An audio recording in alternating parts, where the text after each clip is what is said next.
Good day. The purpose of this video is to review the basic definition of plagiarism and the many forms it can take, especially here at UVI.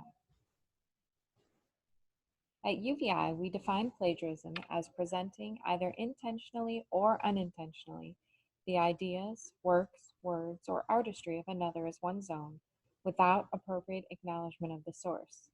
Note that this includes sources on the internet. Plagiarism occurs when an information source is not properly credited.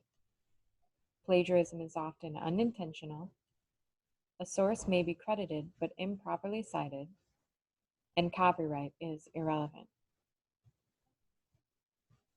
Plagiarism can be purchasing papers, copying someone else's work, copying your own work from another class, failing to give credit to others' words and/or ideas, even unintentionally, and failing to give credit when using digital media, illustrations, charts, diagrams, etc.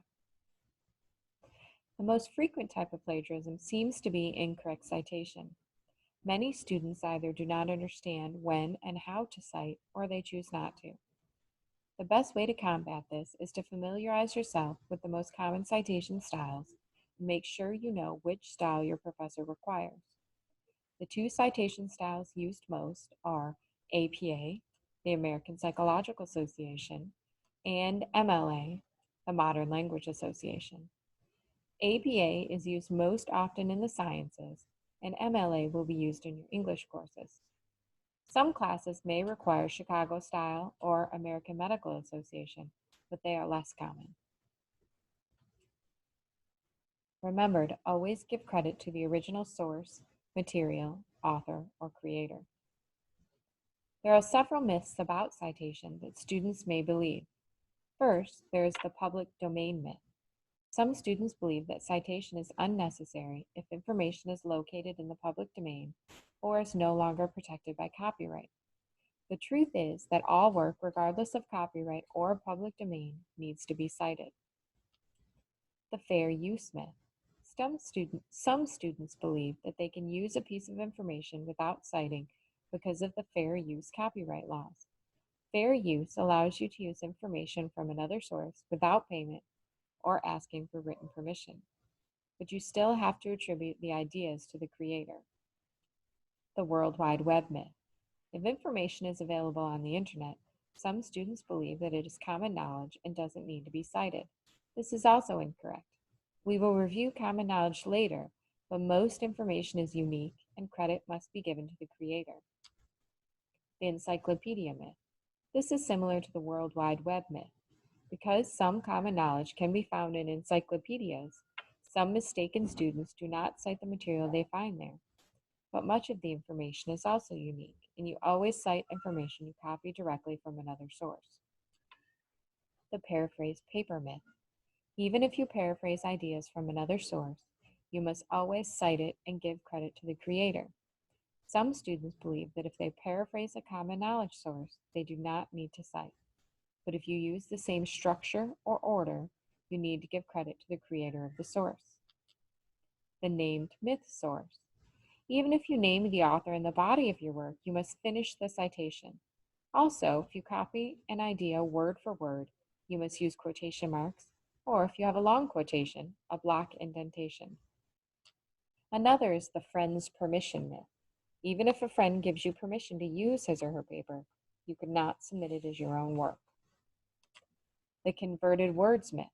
Some students believe that if they change the wording of the information, then the ideas become theirs and they no longer need a citation. Again, this is untrue. Even if you change the words completely, the original idea isn't yours. The tiny theft myth. No matter how few words from a source you use, you must still cite them. And finally, the background information myth. Often a student will use information to develop background on an issue. Even if a source isn't directly quoted, you must cite any information that originates with that source. Common knowledge. A source is considered common knowledge if it represents the kind of general information found in many sources and remembered by many people. It includes whatever an educated person would be expected to know or locate in an ordinary encyclopedia. It includes easily observable information, commonly reported facts, and common sayings. Finally, how can you protect yourself? Remember, even if another student plagiarizes from you, you can still be held accountable. If you have been accused of plagiarism, saving copies of sources, notes, and drafts becomes important. You'll have evidence of your work to present. You should always protect your data and passwords. And do not lend, give, or upload any paper. Report any theft immediately. Save and print all drafts and notes.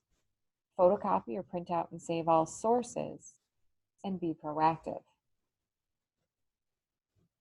There are numerous options for more information. First, the Modern Language Association has excellent resources for avoiding plagiarism and academic dishonesty. Second, you can find specific information about UVI in our academic handbook. Lastly, you can utilize Purdue's online writing lab. Purdue's writing lab consistently provides the most current, accurate information about writing at the collegiate level. Information in this PowerPoint was taken from Robert Harris's Using Sources Effectively, Strengthening Your Writing and Avoiding Plagiarism. Here's the citation.